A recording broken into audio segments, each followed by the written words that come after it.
one of our former students who got an amazing 8.5 on the test. I was one of those crying girls all the time. Like, it was my ultimate defense. So whenever somebody complains about me or scolds me, I all the time cry. If anyone asked me what are my top 3 books, textbooks for building general English, number 1, I'd go with resource for sure. Actually, my reason for joining your group, it was due to fear. So you had about 7 days to learn 30 essays. Every man dies, but not every man lives. It's just because I took a break from everything now, from my job, from my studies. No, the other problem was I was not invited to that party. No, not to write more, but to analyze more. Because I didn't really write so many essays. There is no tomorrow, and no one is promised by tomorrow. That's it. So I'm not really sure.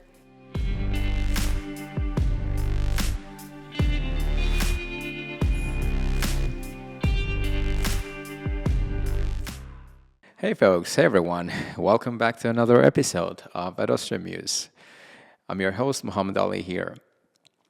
On today's show, I'm going to be talking to one of our former students who got an amazing 8.5 on the test. And this podcast is actually long overdue. I was supposed to shoot this podcast last week, but I had to reschedule it for some personal stuff. Right, and we're finally doing it. I am so excited to be talking to her today. And if you guys would like to find out more about this person, please keep watching. All right, it's time to finally meet Miss Zarina Hotamova. Hey, Miss Zarina. Hey, Welcome to the podcast. thanks for having me. All right. So would you like to tell our viewers, our audience, a little about yourself? Yeah, sure. So, hey guys, I am Zarina Hotamova, and I'm currently studying at the university as a sophomore student, and also as well as teaching. Mm-hmm. Yeah. Right. Miss Zarina, teaching, right? How long have you been involved in teaching? I guess it's been more than a year. Uh-huh. It's been more than a year. Yes. Right. How do you like it so far? There had been some kind of challenges, Uh-huh. but still I'm really good. Yeah, I'm really happy. Right. Teaching. So you're working part-time, right? Yes. Part-time work, part-time study. So what does it feel like juggling your studies with work? Actually, at university, we have sometimes like 3 or 2 pairs, but it's not a big hassle. So that's why I need something really interesting, and that's why I decided to work. And it's really good. You're right. Yes. So your university is not that overwhelming. So you decided to take up teaching. Yeah. Right? Keep yourself on your toes. Right? Do you like keeping yourself on your toes? Yes, I do. Right. We're teaching. Right. Well, we'll get back to teaching later. I would like to talk a little about your, past to give our audience some context. Right. Right. What was Zarina like when she was a little girl? Right. What were you like when you were in secondary school, or what were you like when you were in high school? Right. As far as I can remember, I was one of those crying girls all the time. Like, it was my ultimate defense. So whenever somebody complains about me or scolds me, I all the time cry. And it was the way that I can make their mouth shut. Well, you still do. No No, I offense. don't. Yeah. Yeah, I remember. I sometimes do. Yeah, right. So do you remember your childhood? Those years in high school and secondary school, looking back, what are some of the lessons you learned when you were young? So when I was in a high school, I didn't really spend so much time with my classmates. And the only thing that I learned is to step out from that comfort zone. Because all the time I used to be introvert. I'm still introvert, but it's sometimes like not good. It's like it backfires, and that's why I think the first thing that I learned is changing my personality. And how'd you manage that? What'd you do to change your personality? By teaching. I started teaching. And so when I started teaching, and first of all, I should deal with my own character. So with this kind of introverted character, I couldn't really teach because there are so many students and they have different personality and characters. First of all, I had to deal with my own character and be kind of extrovert, pretend to be extrovert, and then start teaching. Yeah, right. So teaching does make you self-aware, Yes. right? All of a sudden you realize that you have all those insecurities and that they really get in the way. And unless you do something about them, you're not going to be liked by people, Yes. right? And how did it feel realizing that you had all those insecurities and that you had to deal with them? Does it feel discomforting? Yes, it does, because you cannot really feel. Doesn't feel nice for sure, right? Yes. I forgot. So what's that? So for me, teaching, it was something that made me realize that I am able to do more things than I expected myself to do. So after I started teaching, I gained a lot of knowledge about everything, and I started to deal with my own problems. I started to be free and independent, not that mommy's girl. Right, right. Well, cool story. Did you have a lot of friends in high school? You said you were kind of an introvert, so I'm guessing you didn't have that many. No, when I was in a secondary school, I was not this kind of introvert. I used to have a lot of friends. I hang out with them most of the time. But when I started studying in high school, I turned out to be so introverted and shy, like not talking to others, just being busy with my own stuff. And most of the time, I attended course, and that's why I didn't really have free time to talk and spend time with them. Right. And at what point did you actually start learning English? Actually, I started learning English when I was second grade. Yeah, I started at that time. So our school didn't really have, like all schools have one compulsory language to learn, second language, and we had Dutch. And the teacher didn't really teach that language, and we decided to learn extra language, like the parents of our classmates decided. And then we started English. And at that time, I started learning. So who was your first teacher and how'd you like her or him? So my first teacher, I think I cannot really remember her name, but she was the one who inspired me to decide to be a teacher in the future, an English teacher. And she was the one who encouraged me and who made me interested in this language. Is teaching kind of an obvious choice for a lot of girls, like I- in the city? Or is that because all the people I talk to are teachers? I guess it's the, like, Did you have any friends who said, I want to become an architect, or I want to become an entrepreneur, or I want to become the first female president of Uzbekistan? Did you have any friends who wanted to go against the flow, yes, right? Challenge the that- norms. there are a lot of friends. There's been a lot of friends, and do have this kind of friends most of the time. But the only problem is with our culture and like parents' allowance for this kind of stuff. So your parents not usually okay with that. So With their for kids taking Uzbek the- girls, most of the time it's the case. Like the easiest and the best option, best job for girls who are well educated, it's being a teacher. Do you see yourself doing some different job, or is it teaching something you see yourself doing lifetime? For the first time when I started teaching, I had this kind of idea, like, okay, I will teach for a couple of months and then I will quit because I was not really okay with that job. And then after some time, I got used to it and I really like my job now. So you are settling down for Yes. for this job. You're settling for this job. Yes. You want to stick to this job for the rest of your life, Yes. right? Sure, sure, right. Teaching can be quite a rewarding job, right? But so you see yourself teaching right now in traditional setting, like classroom, right? Do you see yourself teaching online, or do you see yourself teaching a much bigger audience one day? Right, so you're right now limited to teaching maybe like 10, 12 students, which is the normal class size at most private schools in the city, right? Talk Yeah. about teaching a group of, say, 100, 200, 300 people, possibly online, most probably online.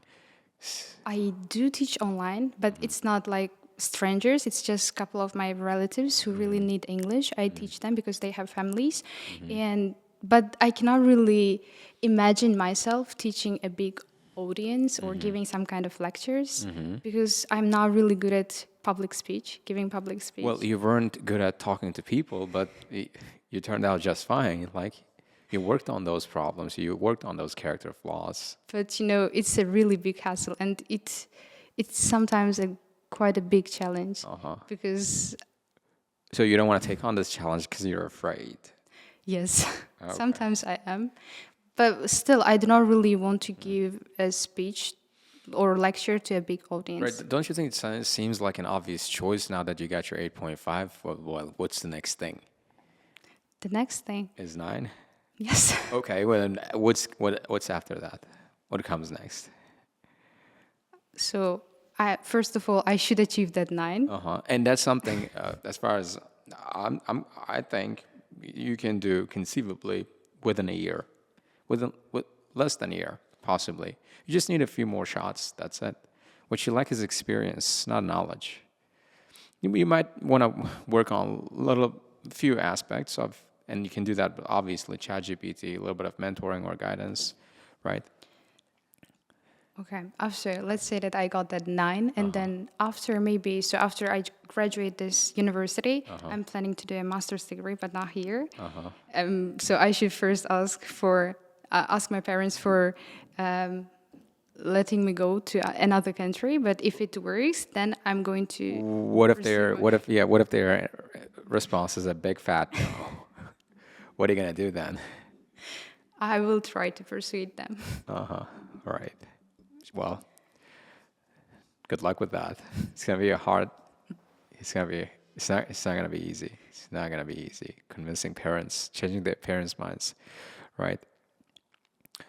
But still, the way I see there are so many possibilities for a young female, teachers. They can set up their own career online, right, and still have those opportunities without having to leave their hometown. Right? If traveling is not an option for some cultural stereotype or norm, right? So what I'm trying to do here is to encourage you to leave those doors open, and never say no to the possibility that one day you're going to be teaching online, audience of maybe large audience, pretty big audience, right? Because what I've learned from my personal experience is that unless you're constantly setting yourself a new challenge, you're eventually going to get fed up with teaching, or you're eventually going to lose interest. It's natural that happens. In a lot of ways, we are wired to constantly seek new opportunities. Like, this is one of the reasons why people, back in the day, travel to different continents, right? Explore different places. It's kind of an innate desire, urge to always try new things, see new things, explore. And resisting that urge is very much like, betraying yourself, betraying your own, I guess, biology. It's like changing your gender. It's almost like changing your gender. It's unfathomable, and that's a sure path to misery, if you ask me. But anyway, this is some food for thought, right? You see, you're obviously gonna think it over. Well, back to your experience of learning English, right? At what point of your language learning journey did you start IELTS? So first, So you first spent, sorry for cutting you short. So you first spent a few months of your preparation, few months or years? Some time of your preparation building general English, right? Yes. And once you got a handle on the basics, where did you go from there? So at school, my teachers could teach me very well, like simple grammar.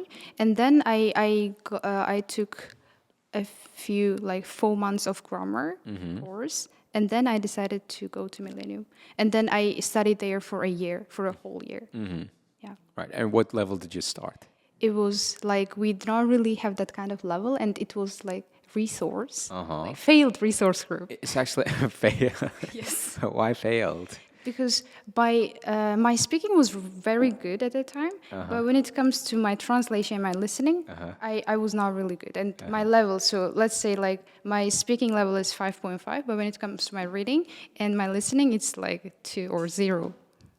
Wow. Were you studying with Parviz at the time? Was he your group mate? And no, he was a Russian. He was in Russian group, and I was in Uzbek group. Right, I see. Resource. I remember teaching resource in my practice some time ago, a while ago, and it's one of the best books ever, Yeah. right? And if anyone asked me what are my top 3 books, textbooks for building general English, number 1, I'd go with resource for sure. That's number 1. This book tops the list. It's just simply because of the way the book is set up. You got a text and you got synonyms exercise and you got Also a a couple of tests. yeah, multiple choice questions, right?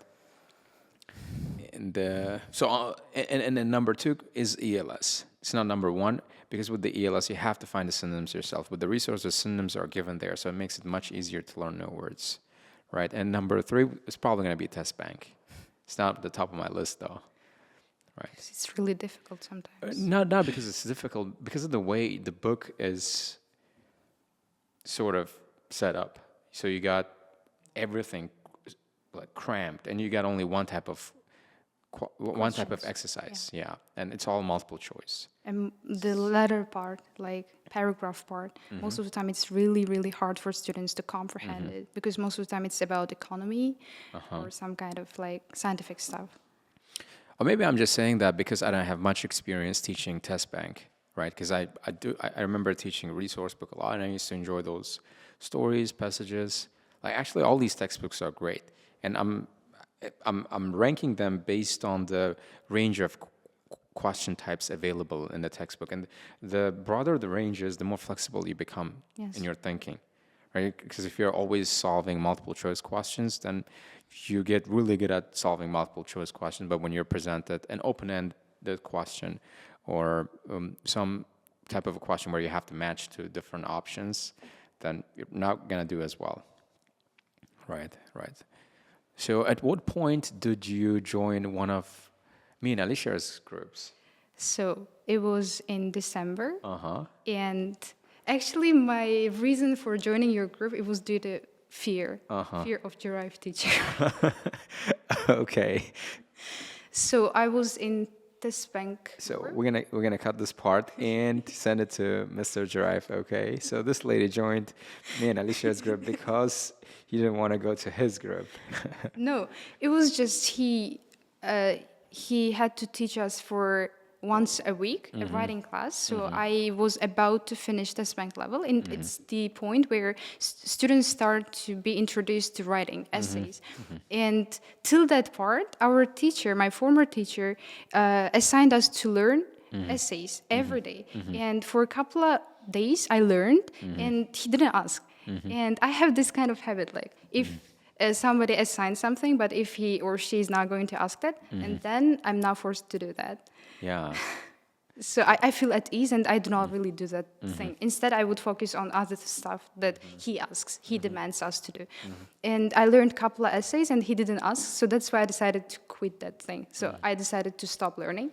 And after a couple of weeks, I found out that we are going to join Giraffe teacher's writing class. And for the first time, it was totally okay. He just introduced us to like task 2, task 1, and then he assigned us, so your teacher should have been giving you like learning 30 essays. And 30 essays. No, not it's been a homework, and we should learn it like 3 essays for a week. Like 3 reading classes, and 3 essays should be learned. And it's been like more than 2 months that our teacher assigned that thing, and I didn't do that thing. And Giraffe teacher told us that, so the next class, I'm going to ask you guys some essays that you have learned so far. And I was not really ready, and the one that I learned for the first time, like a couple of them, I have totally forgot them. And I had some friends who had already joined his class, and when I asked them, they said, "Yeah, it's going to be a big problem, and if you cannot really submit that essays, then your parents gonna receive a phone call, or at the worst scenario, you're going to be expelled from Millennium Center." My God.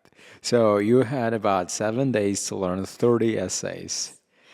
And then I found out that you guys are opening a new group, Uh-huh. and I decided to join that mock test. And the only intention that I had was like, my plan was, okay, I will join, and if I'm lucky, I will study in that group for a few weeks, and then I'm going to transfer to my own group. Back to your old group. That was your secret plan. I didn't know that at the time. If I'd known, I'd not ever let you in that group, right?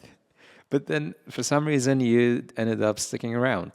For some reason, you stayed in that group once you got in. And the most surprising thing was I was at the third place on the list. And it was my luck because the reading part, it was my first time to get 31 from that reading, and it was the reading that I had done before. Oh, yeah, right. Yeah.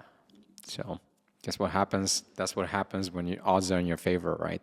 So what happened then? So when you found yourself in a new room, new environment. I got admitted, and I had so many. And what were your expectations coming into our group? What do you think, or you weren't thinking about it at all? That was so just your surprised. escape plan. So once my plan worked out, then so you guys assigned us homework, and when I found out that the only homework that we have is to translate 8 passages. So my first class was reading class with Alişir teacher, and we had to translate 8 passages from ELS, and we should write all of the words translation on top of it, and also we should highlight the main parts and do the tasks like multiple choice questions.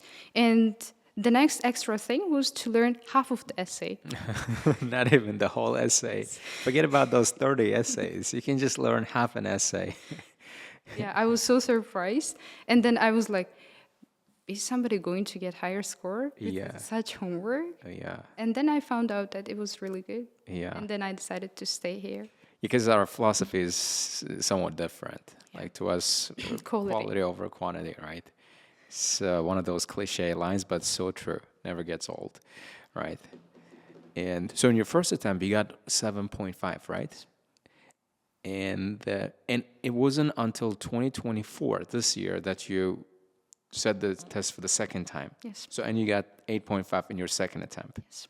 Right. Right. So 8.5 in 2 attempts, not bad, right? I've never had anyone on the podcast or any student who got 8.5 in 2 attempts, right? Incredible. Would you like to tell our audience a little about your personal experience of how you got 8.5, how you went from 7.5 to 8.5, to what do you attribute most of your success? So to be frank, first of all, when I joined your group, and then my goal was to get 8, to get overall 8. And we had that kind of deal, like, if I get 8, then you're going to give me that strawberry top, like a cake with strawberry top. But toppings. Yeah, Oh, toppings. yeah. And Did you get a cake with the strawberry toppings? Toppings were different, though. I didn't remember No, it no, at no, the no, time. no. It was this kind of one, like with cherries. But And not strawberry. yeah, Were I you guess. upset when you opened the cake and you didn't see any strawberries on top? I just I didn't No, it was know it at the time. Just didn't remember it at the deal time. for the first time back in 2022. Oh, right. Just you're talking about the old deal. Yes.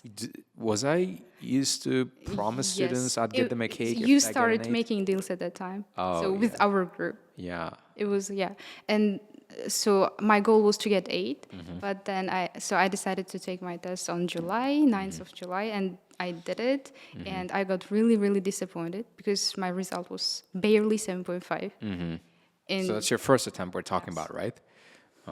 I got really disappointed, and I can clearly remember it was like Alişir teacher sent me my result, and when I opened it, I burst into crying, and then I decided, I texted you guys that I'm going to retake the test. I was planning to retake, and then I decided, okay, just be prepared for other subjects like mother tongue, mathematics, and then we're going to deal with it later. Right. How old were you at the time when you got 7.5? I guess I was 16. 16, which is not a bad score for a 16-year-old, someone who's taking this for the first time, and someone who lives in a city where most people don't speak English. English is spoken only 0.5% of the time, right? Well, why do you think these expectations are so high for kids around here, right? Is that because the teachers are demanding, parents are demanding? No. My parents were okay with 5.5 or 6.5 as well. And what was their reaction when they found out you got They were 7.5? so happy. They threw a party, but the only problem was that I was not happy. No, the other problem was I was not invited to that party. That was the other problem. You didn't have one problem, you had two problems. All right. But make sure you invite me next time you throw a party for score update. It's going to be when you get a 9? Yeah. Yeah. Sure, we'll think about it. Anyway, so my original question was about your experience of going from 7.5 to 8.5. So how did that happen? Right, walk us through the steps. Because one of the reasons why people are going to click on this video is to find out how you did that. So after getting my 7.5, I haven't practiced English for a whole year. And then after getting into university, I decided to work and then started working for like 7 months there. And At Millennium, right? yes, yeah. And then I decided to update my score. And then I decided to join new admission and I got admitted. You're talking about AMA program, Yes. right? Right. And then I started, so I attended here for 5 months, but I can admit that I learned a lot from teaching. Because when you teach, you should first of all walk that step yourself, and then you should find out how, like, different ways to explain one topic, one subject, one grammar tense, for example, to the students. And at that time, you are going to learn a lot. So, and then I came here for 5 months, and I was really lazy, and all the time being scolded by you and Alicia, your teacher. Well, at the time, I guess I didn't realize, it didn't cross my mind that you had your university studies, your job, plus you were doing that on top of that, and probably housework. I didn't think about that at all. I expected you to be like free all day long. And IELTS was the only thing you were doing, so that's probably why I didn't cut you any slack. And I was mean sometimes, I know, demanding. And we used to have those talks, long conversations, quotes with by who. There was this time I shared the quote. Oh, she still has it.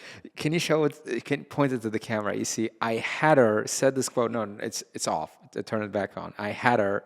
So you're gonna zoom in this part so people can read it.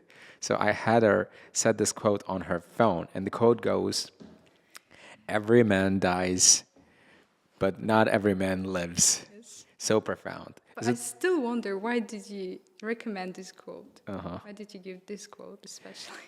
Well, for one, when I saw that quote, that line, it shook me to the core when I read it.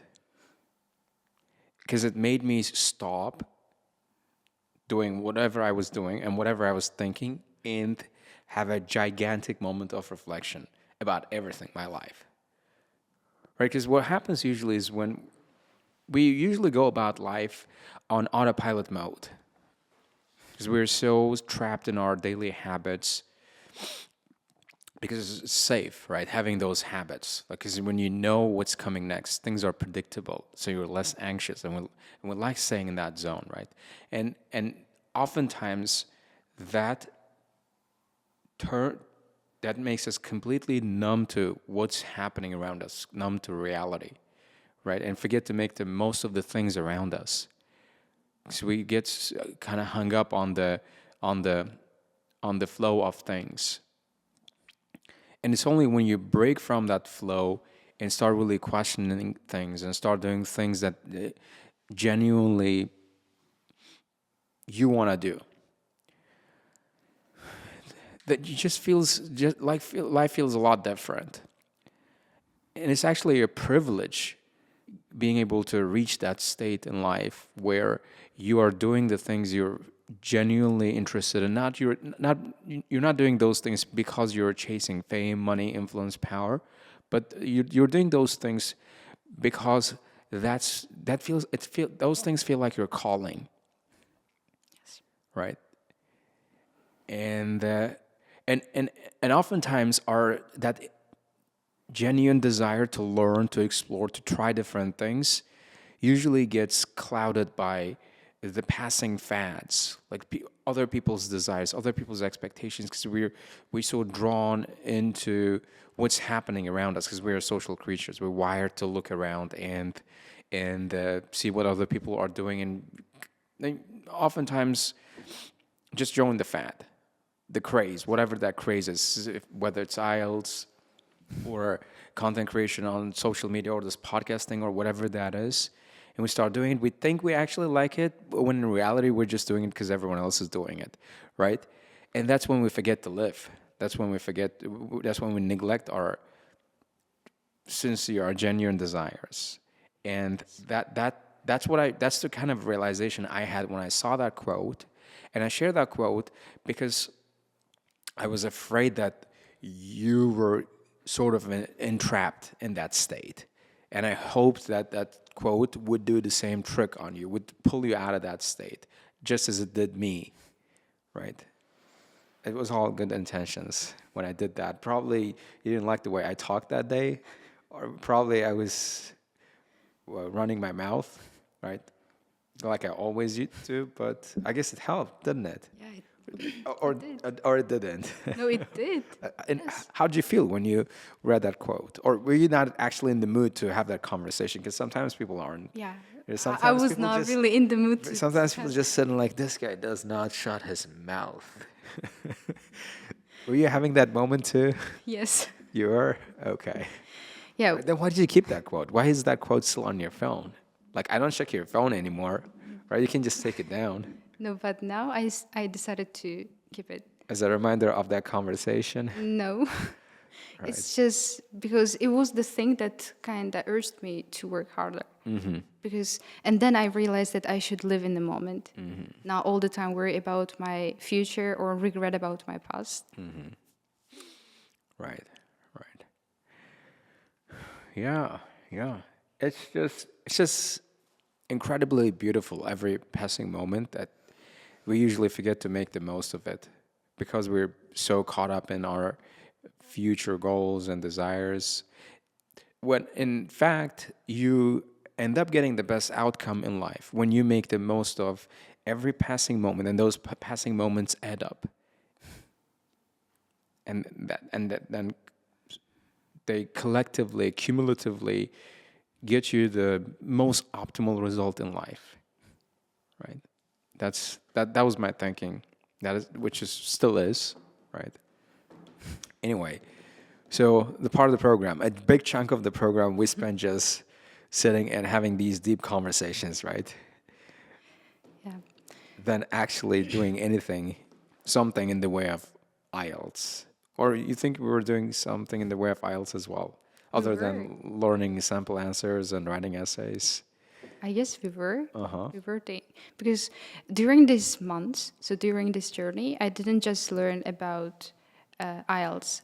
I learned about how to teach, about life, and how to deal with problems. Yeah. Right. So the program, what were your expectations coming into this program? Did you expect that these things would happen all over again? Yeah, I How much do you think the program changed over the years? Because you took our program 4 years ago. You said No, 20, 2 years. 2 years ago, 2022. yes. Right. Oh, that's after me and Alicia graduated university. Yeah, yes, so 2 years ago. And so, how much have things changed over time? I think that the program, so there has been some changes, not about the books that we read or not about the system, but there are some changes. Like, for example, you sometimes require us to do some presentations and also like freestyle speaking and also working with ChatGPT. We didn't really have that thing. Oh, we didn't have ChatGPT 2 years ago, Yes. did we? And I guess No, that's no, it. no. Well, because if we did, we would have done it on day one. We would have, No, there was not ChatGPT. yeah. Yeah. And also the location now, and also the atmosphere. Uh-huh. It's totally different. Right, right. And how did it feel like coming to mock tests on the weekends? Here, I really wonder if students like being dragged to mock tests on Sundays. I Because guess they are, because if they were not really interested and they wouldn't join that mock test. Like you have some kind of like optional mock test. Like if you want, you can join. If you do not really want it, you cannot join. If you want, you can. yeah, And most of the time, I see like hundreds of students joining that mock test, which means that they are actually caring about their score. yeah, they do. Did you like those mock tests? Yes, I did. We don't show up to those mock tests anymore. It's just because I took a break from everything now, from my job, from my studies, and Oh, really? yeah. You're not going to work? yeah, it's been like 2 weeks now. Okay. And then I will start again. Yeah, I will start. So is that for medical reason? No, it's just for the like. First of all, it's because of my health, and also a couple of months ago I promised my parents to take a break from everything after I achieve my score, and that's why I'm doing it right now. Right. And how's that? How do you feel about that Terrible. decision? Is it a bad idea? Yes. So why is that? You miss work? For someone who is all the time busy with who has a busy schedule, when you do not really have anything to worry about to have, then you feel like you have unproductive day. And I just feel like it's been almost 2 weeks, and I feel like I'm wasting my time. Oh, you're going back to work Monday. Yeah. Okay. How does it feel being back to your I'm so old happy. routine? I missed my students. I missed my work. Yeah. Yeah. Right. Right. Yeah, because sometimes I wonder too what my life would be like if I went on a vacation for just 3 days, not 2 weeks, but just Not a 3 days. good Because idea. if it's 2 weeks, I'd probably be dead. Yeah, just 3 days, and the thought of it really terrifies me because I've been on this nonstop work regime for this long now, which I kind of like, right? Yeah, actually, it's good. If you decide to take a long break, you're going to regret. Sure. Don't I look great right now? No, I said you're going to regret. Oh, regret. Yeah, Yes. great. I heard great. Yes, regret. Regret.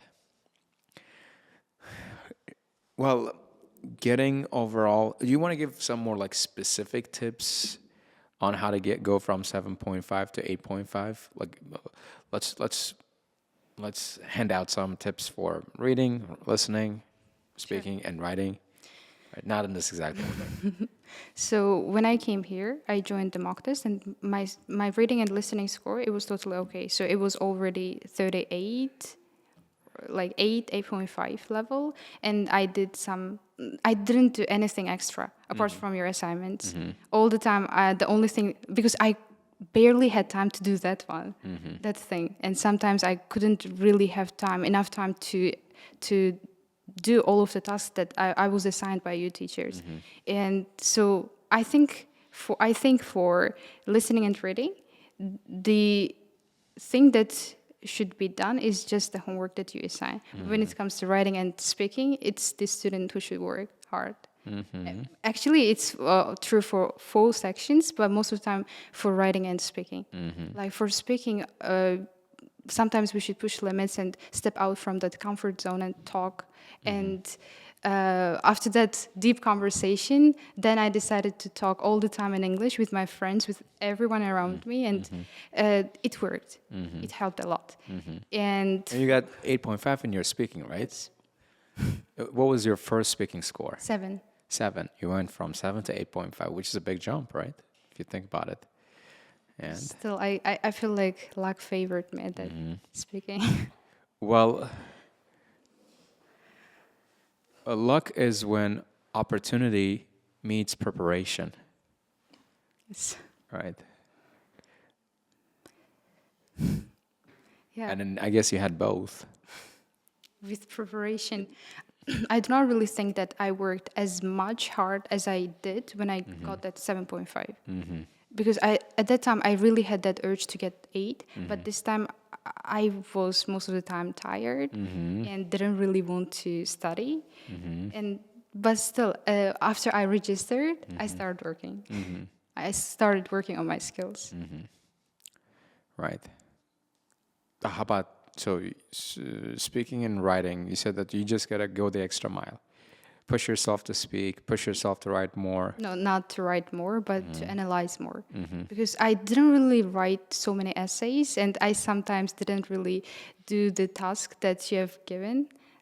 Like we should write some essays and send it to that group to Are check. you kidding me? You got away with not doing my assignments. How did I miss that? No, who would have thought she'd have all these skeletons in her closet?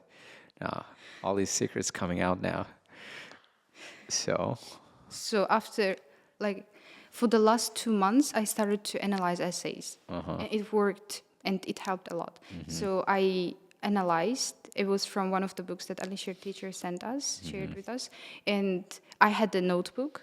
During my lectures at university, I did analyze some essays, task 1, task 2, and write the main parts like synonyms, for example, for one word, which kind of synonyms the author used, or which kind of sentence structures, which kind of like ideas were given there.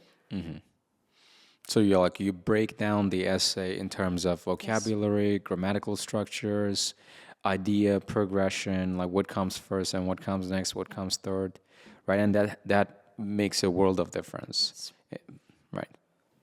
So I hope you guys are taking notes. That's because that's a great writing tip.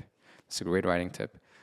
So, and the really interesting part is that you said that you should analyze more than write. You should write, yes. Analyze more than write.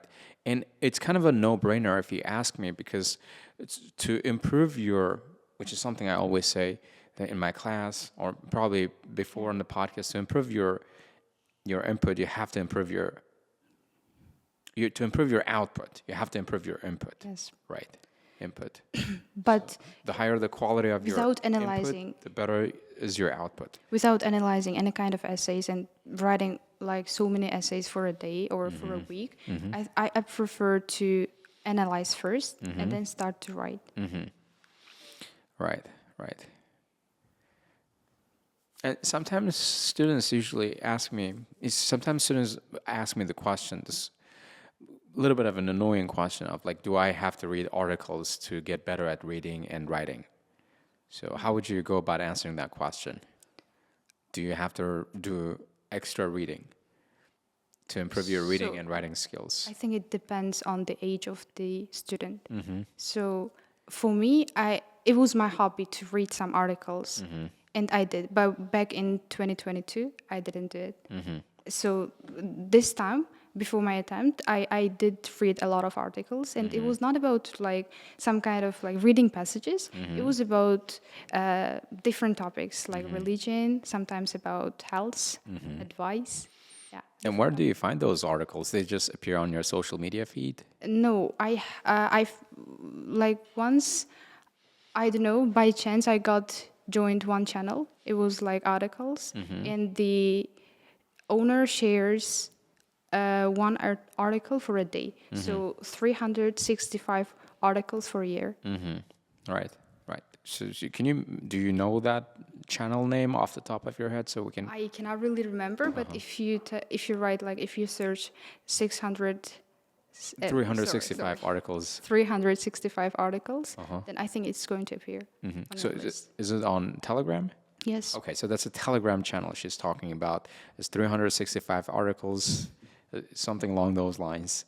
Look it up, and you guys get article on different topics every day of the year, right?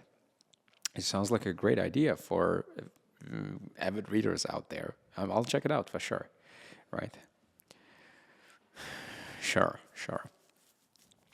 Did you really expect getting overall 8.5? What was your reaction when you found out you actually didn't get 8.5 in your first attempt, did you? That was 8. Yeah.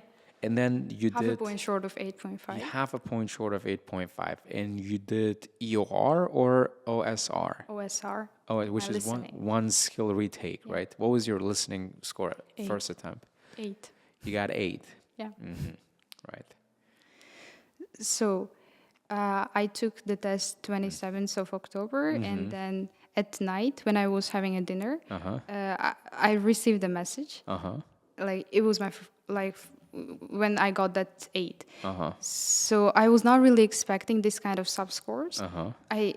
My expectations were like double 8.5s from reading and listening. Okay. But when it comes to speaking and writing, at most 8 from speaking, at most 7 from writing. Okay. Right. And when I opened that message and saw, I was in awe. Because I was really shocked because I found out that the disappointing score that I got was from listening. It was 8. But when it comes to my speaking, other like skills, they were great. They were more than I expected. Oh, right. So, right. And what was your parents' expectations, reaction when they found out you got 8 this time? So not actually my parents. So I was with my mom and also with my elder brother, and we were having dinner. And my elder bro was already telling me like, so your listening should be 9, your reading should be 8.5, your speaking and like that skills should be also okay, and you're going to get 8.5 overall. And when I opened and I didn't really see that message first, I showed it to my bro, and he was like looking at me, what's this kind of score from listening? Yeah, he was so disappointed. Yeah, he was disappointed too. It must have been an awkward dinner. Yes. Okay. And did the thought of doing OSR Yeah. occur to you right on the spot? Yes, because it was listening, and that's why I decided to do it. Right, that OSR, right. OSR is kind of a new thing in IELTS. So how does it work? What is it like? So you apply for it on their website? Yes, so it's not available on paper base, so it's only available for CD tests, computer based one. And if you have lower score, and you should just retake. When you open that site, on top of each skill, it's written retake part, and you should just do it. Do it. And you show up to the test venue, you go inside the test room, and you just sit at You're the the computer? only one who's going to take the test. Yeah, You're the only one? yeah.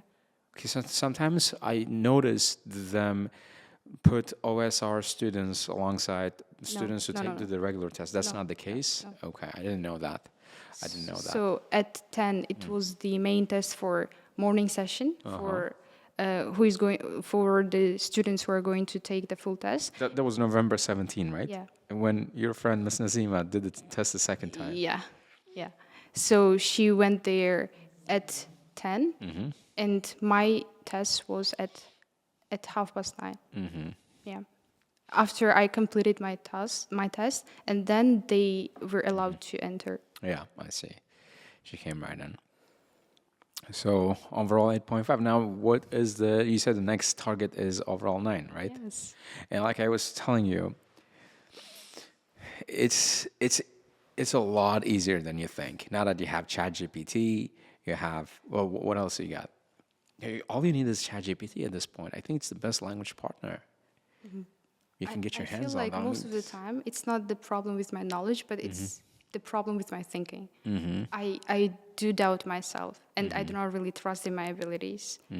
I lack confidence, and that's why I'm so afraid of taking the test. Oh, well, I see. If it makes you feel any better, just about everyone has that. This is this inner self-critic, right? Telling you that you're not enough, you're an idiot, you're not going to amount to much in life, like you're such a loser, you're going to fail again, you're going to disappoint everyone, right? Those thoughts never stop. But it's only those people who are able to face those fears, separate those fears from them, the real them, and not be afraid to look at those fears and deal with them head on, who will go on to succeed in life. It's those people who are going to be successful in whatever endeavor they're involved in. So you think you can bring yourself to do that as well? Like, I have those fears, but those fears not me. Those are just random voices in my head, and here's me. I'm not afraid to look at those fears in the eye and tell them to piss off, because this is the stronger me. I'm better. I'm stronger than them, right? I can do it. Yeah. A quick break from the podcast. This show is sponsored by Astra School. Thanks for watching. And if you'd like to find out more about our school, please click on the links in the description below. All right, thanks for watching. All right, now it's back to the podcast. All right, yeah, we were talking about AMA program, right? Yes. I'd like to know some of your favorite things about the podcast and some of your pet peeves. About the podcast? Sorry, I got caught up in that moment because it was my first time trying that promo thing. I'd never done that before. Yeah, I swear, I swear to God, I never done that. But it seems pretty cool though, right? So mentioning our sponsor. Anyway, so what are some of your favorite things and your pet peeves about the AMA program? Let's start with the favorite thing. So we want to start with the pet peeves. I do not really have something that I really hate about the AM program. If I didn't really like the program, I wouldn't come back. Yeah. No, I mean like the dislikes. There must have been things that we did, or things about the program or the place that didn't sit well with you. Okay. Can I be frank? 100%. Honesty is the best policy. Okay, this is one of our main ethos of the podcast. It was your writing classes. Yeah, why is that? It's just you assigned us to write, and then till you have time to check our essays, we should just sit here. And most of the time I was bored to death. And sometimes I asked you to go out and sat there with my friends and talked. So how do you think I should do that part differently? Because I'm open to feedback. I like that feedback. I think instead of all the time checking it by yourself, you should just grab the attention of students and do it with them together. Like you should ask them, what do you think? What's wrong with that essay? Or yeah.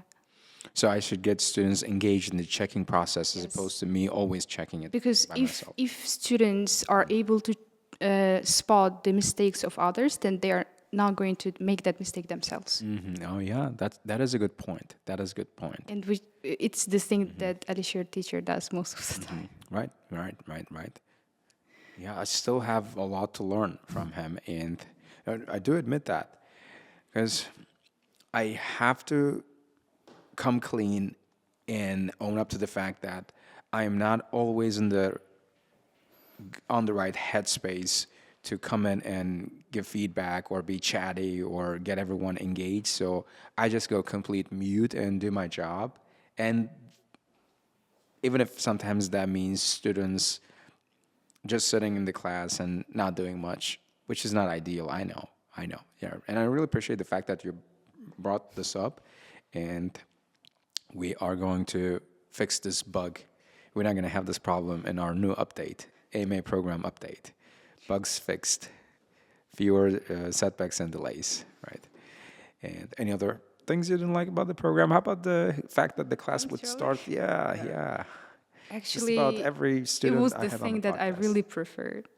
Because so I had to teach from 2 till 6, and our class should start at 6. And most of the time, you started the class late, like at 7 or 7:30, and which was really cool because at that time I had the chance to learn and to shoot the videos and to make the list of new words. Yeah, right. I was really happy with that. Yeah. And when you guys started your class earlier, I was really upset because most of the time I couldn't really have time to be prepared till 6. I see. So you want me to keep that part, keep Yes. running late? Well, I don't think our new students gonna like that idea, because most of them are high schoolers and they prefer if we start on time, and they do in fact show up on time, right?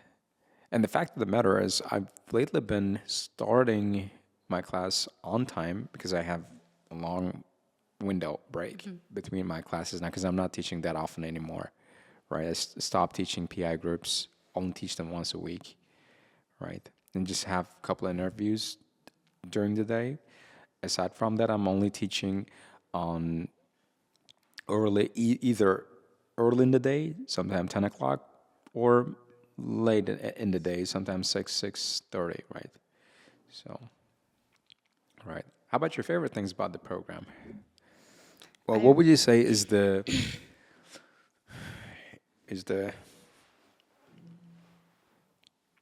like the biggest selling point of the program?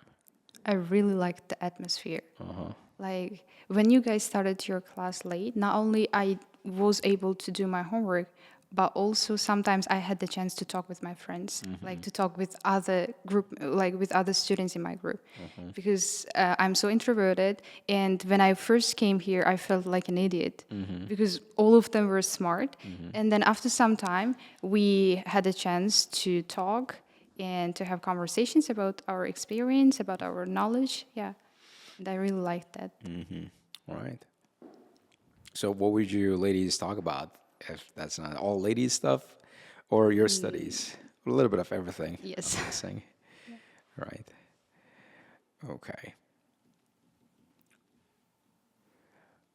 Now, we did talk quite a bit about the program, your IELTS experience. Now, on the next chapter of the podcast, I want to talk more about things like work and personal life, and a little bit of studies. Right? We got everything in that mix. Right. Well, what's your university life like? So, how do you like the university you go to? You go to a local university here, right? Yeah, Bucharest State University. Yeah. So, how do you like it there? So when I got in, I mean, when I was a freshman, I didn't really like the atmosphere, the system, the program there. But now I'm really okay with it because maybe I'm adjusted to that system and to that atmosphere. But now I really like it. Maybe it's just because of my group mates there. And so, yeah, maybe sometimes the university teachers cannot really give you something about like extra knowledge or extra information about different topics, but most of the time they teach, they give you like they share their experience, their own experience about teaching, about dealing with some kind of problems, and it's really helpful. And a cool question: classes are held in Uzbek or English? So it depends. If it's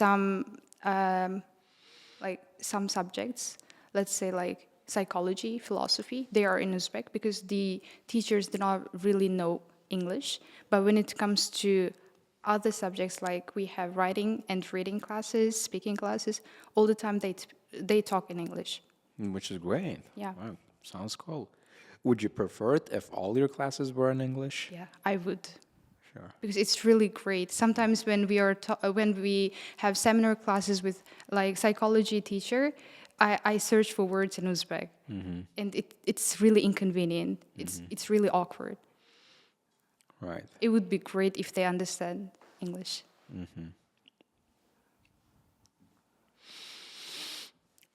You think if there is any university teacher who happens to be watching this podcast right now and decides to pitch this idea to one of his or her higher ups, and they change the university curriculum to teach everyone in English overnight, right, or overtime, eventually, right? Do you think that would be welcomed by everyone? I guess not everyone's gonna like that idea because they would want young people to know their mother tongue as well. They would want young people to be in touch with Uzbek, So it's just my view and my opinion and my suggestion. right? But I'm guessing you definitely want to do your master's somewhere where they teach everything in English. Yes, You'd prefer that very much. Okay, and probably somewhere in Tashkent, I hope. right? You know, do you have any relatives living in Tashkent? Because if so, you might be able to convince your parents to go there. Yeah, I have. Or, there you go. Do you think your parents would be convinced to let you go to Tashkent? Let you go to Tashkent if guess, you got yeah. if you got 9? He said, "Here's my 9. I'm a bright girl, right? I've done something no other girl has done in this city. No other girl has done in this country. right? And if you don't let me go there, it's going to be a big waste of talent and potential, and that's going to be your fault. Okay, so now I decided not to all the time be resistant to my parents' view. So the only thing that I have in my mind, I will try my best to persuade them, and if it's not going to work out, I'm totally okay with that because I have this thing like so I can show to my children that one day so I didn't stop even if my parents didn't agree with my view. I tried hard and I could achieve that thing. So that's it. I can prove myself. Right, right. I might be delusional, but I think to me it's an easy fight. You just have to get a 9. You know how easy that is? You can do it. Sure. 100%, 100%. Because I'm already imagining that conversation in my head. Or you think I'm out of touch with Uzbek culture at this point and don't really understand the family No, dynamics? actually, if I like, still I have like 3 years to graduate university, and after that, I think they are going to let me go to Tashkent to pursue my master's degree. They are totally okay, I guess. Fantastic. Yeah. How about transfer your studies to Tashkent second year? I Well, you are sophomore. You said you're a sophomore, right? So no. third year, fourth year, No. not gonna happen. I decided to do a master's degree. Yeah. Right. How about your work life? You said you work at Millennium. Well, what is it like working at Millennium? It's a school down the street, across the street, by the way. For those people, for those who don't know, it's a great school, by the way. Go and check it out. Yeah, we can leave their links in the description below if you guys want to find out more about the school and Miss Zarina here. Right. What is it like working there? So it's a good experience. You can learn a lot from the employer, from Gerife teacher, and so you are totally free to teach your students, but as well as you have some challenges. It's about how to teach my classes sometimes. I'm inexperienced and I sometimes have doubt about my own abilities. And so it's not about them, it's the problem with me. So I had to deal with that. And that's why I did have some challenges and I still do have it. So, what are your favorite things about working at Millennium? My room. Uh-huh. And also my students. I really like them. Also my colleagues. We sometimes talk with them, and they are totally good. Yeah, they are polite, and like I really like my students. So, like they are so open-minded, and they tend to ask some questions, and yeah. The center you work at Millennium. You recently had a little bit of renovation, right?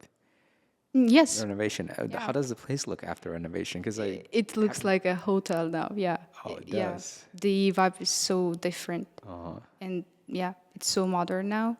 And I really like the way they decorated the rooms. Well, what do they got in their rooms? It's like in a classic way.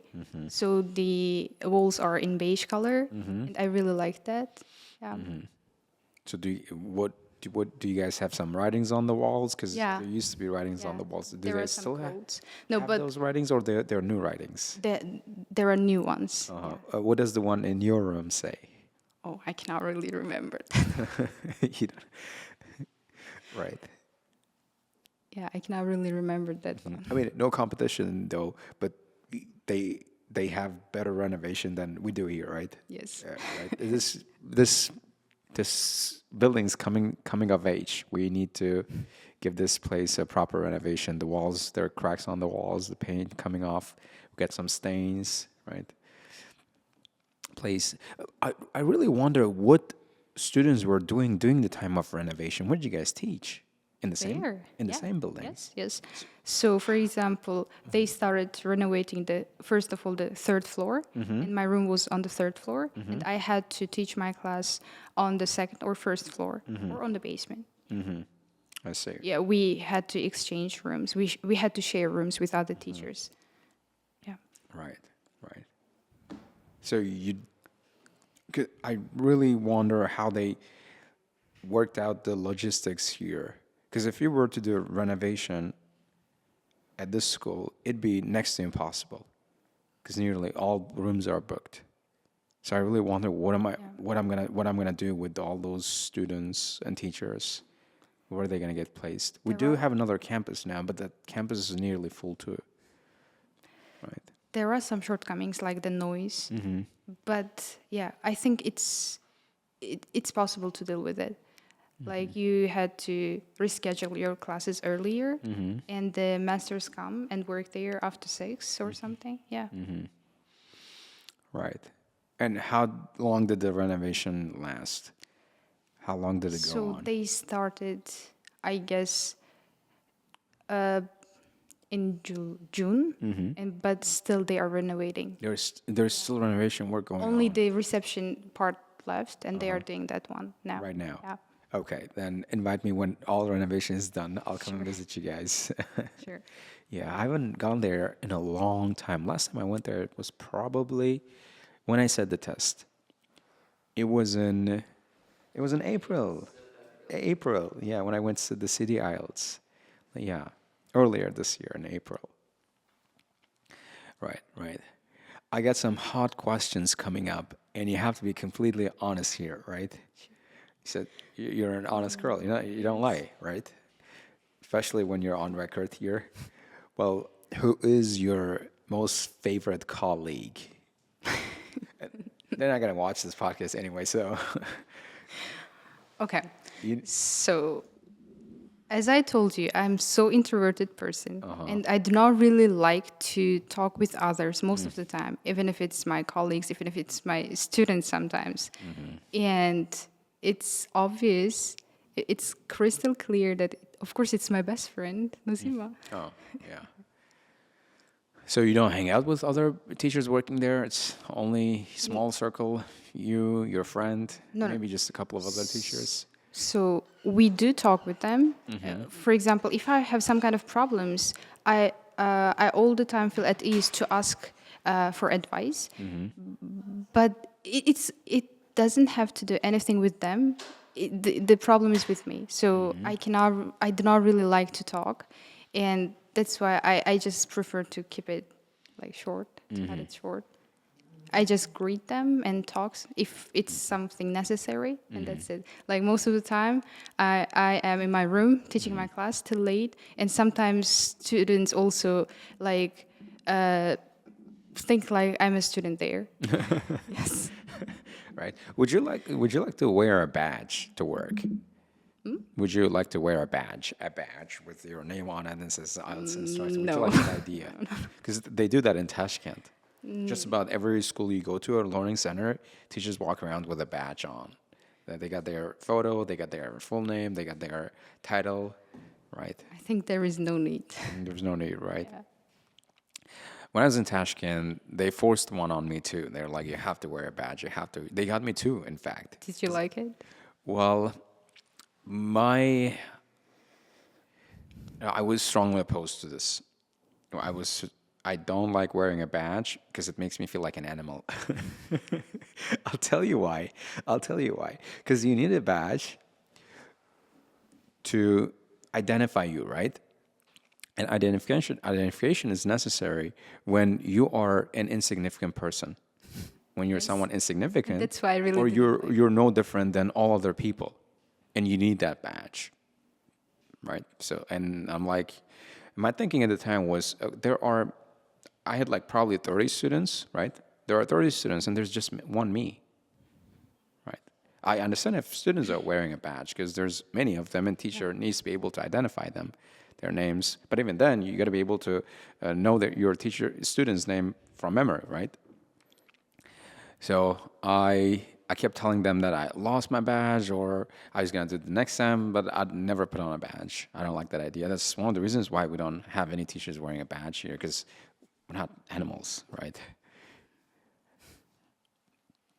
So this idea is not gonna work in this city, As you not in this mentioned. climate, not in this landscape. Yeah, as you Yeah. mentioned, the person who is insignificant needs it, and teachers are not like Yeah, that. right. It just signifies that you're just another cog in the machine.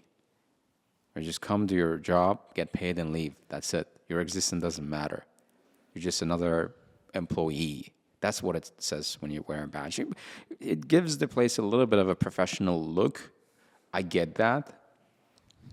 And it maybe works when you deal with a large number of customers, like when you're working at the reception, hotel reception, or some kind of a government office where there's a long line and they need to, and you're talking to strangers on a daily basis.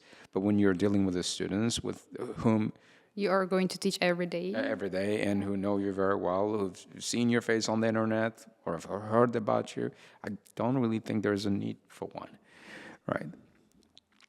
So we got work out of the way. I guess we can talk a little bit about your personal interests as well.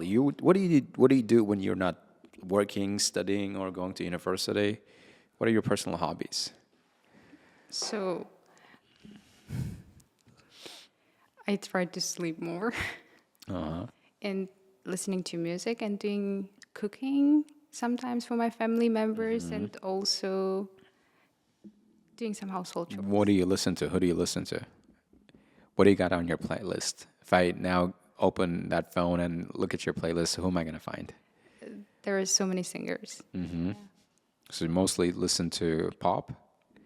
It differs. It differs. So what's one song you've lately been listening a lot to? Like you got hooked on?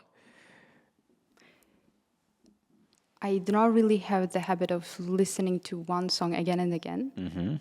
And recently that trend, APT or something, I heard that one and I really liked that one, yes. Okay. So who sings that song? Because I'm going to look it up real quick right now. It's the song of Blackpink, Rose. Is it a solo? Because I heard that they dissolved. There's no Blackpink anymore.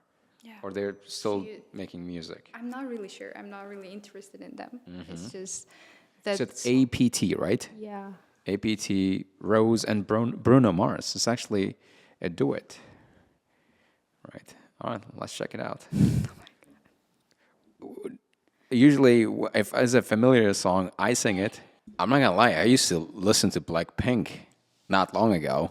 I mean, I used to be a big fan. I adored their music mostly because of the choreography and because usually when people are distracted on their outfits, like or their looks, but to me, it's art. I Because didn't watch the video, I mean the clip. I just heard it. I was in a taxi. So you like the tunes, right? Upbeat, yeah, gets you going, right? And yeah, Blackpink. I admired their art because the choreography.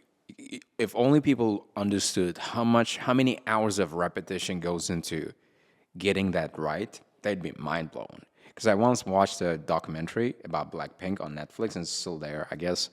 And the girls there talk about spending the entire day, like sometimes 14, 15 hours of nonstop drilling in the choreography room.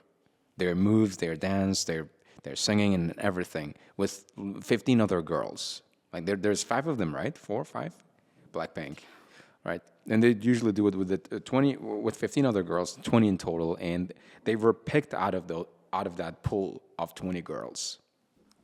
So what people usually see is cute faces on, and they think they're popular because they all look cute and attractive. But there's more to the story than meets the eye. Go home, watch that documentary if you don't believe me, right? Anyway, right? How about podcasts? You listen to podcasts every now and then? No. You don't? Yeah, because you got Blackpink, obviously, right? Podcasts, no podcasts. Are you gonna watch this podcast when it comes out? Your own I podcast? do not really want to watch it. Why not? We've been having a lot of fun today. We had a lot of fun, didn't we? Right. Anyway, so back to your personal interests. So do you? I'm guessing you don't get much time for entertainment and your hobbies and all that, right? So if you had, what were you busy doing this last 2 weeks? Like you got a little bit of a vacation, right?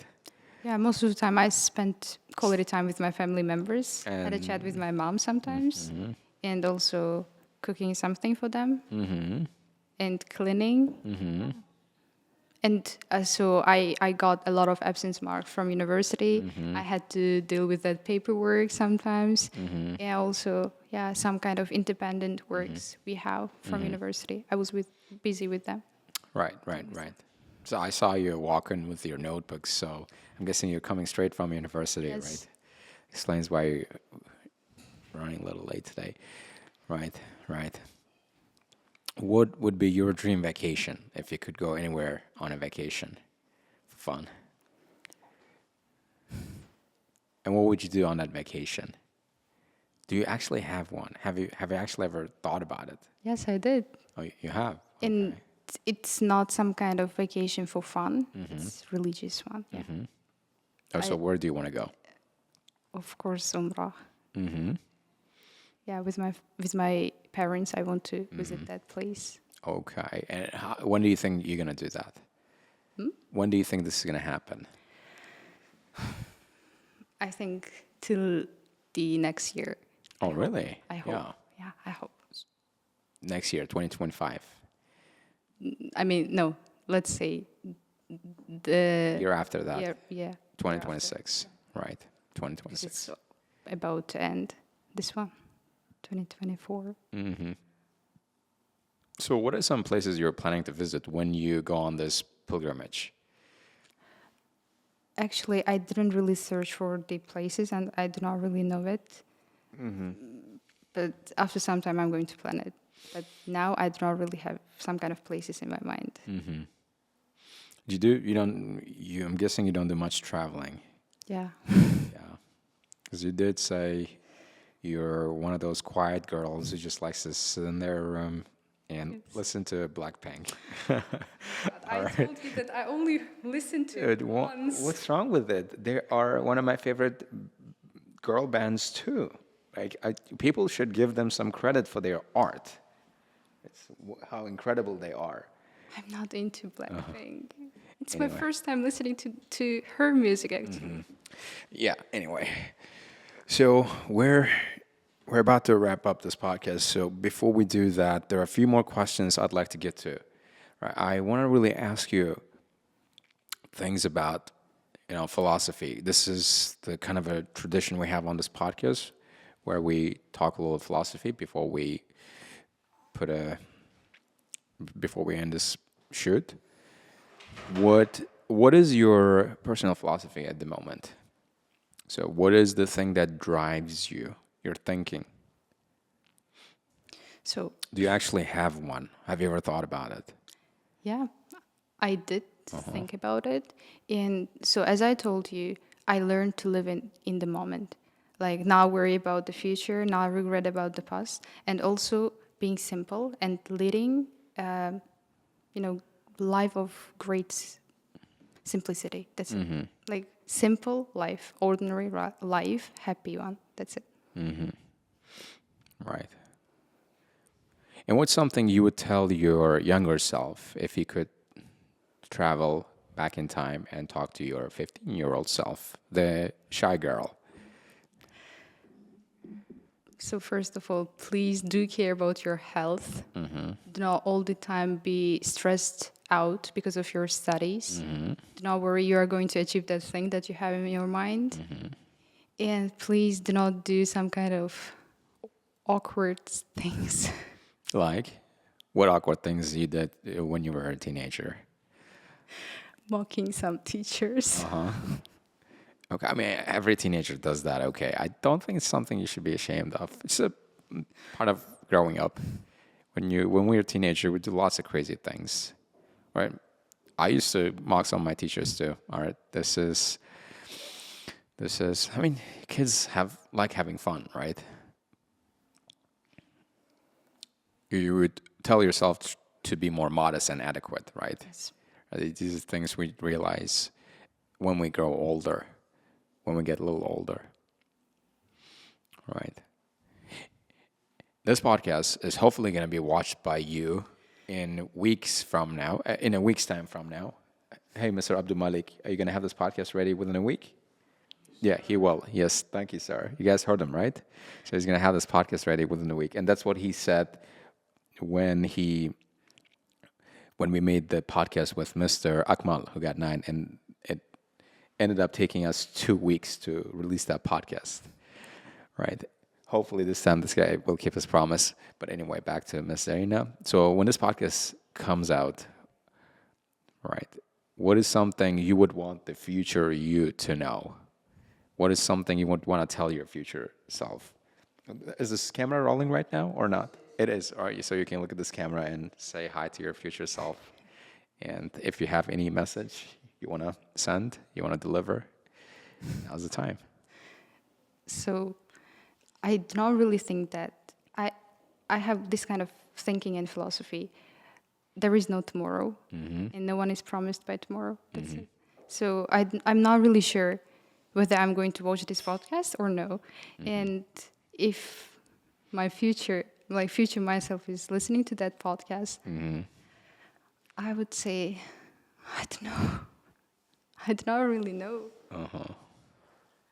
Yeah, I would say like I'm trying my best. I'm working so hard so that you're going to be proud of me, proud of your past version. That's it. Yeah. Hope your future self won't be disappointed watching this podcast, and it won't.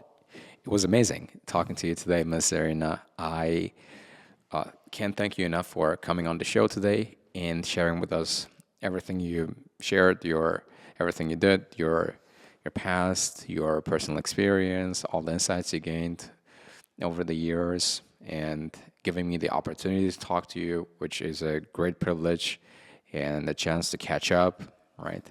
And I'd love to see you on this podcast again a few more times, hopefully when you get your 9, right? And go on new adventures and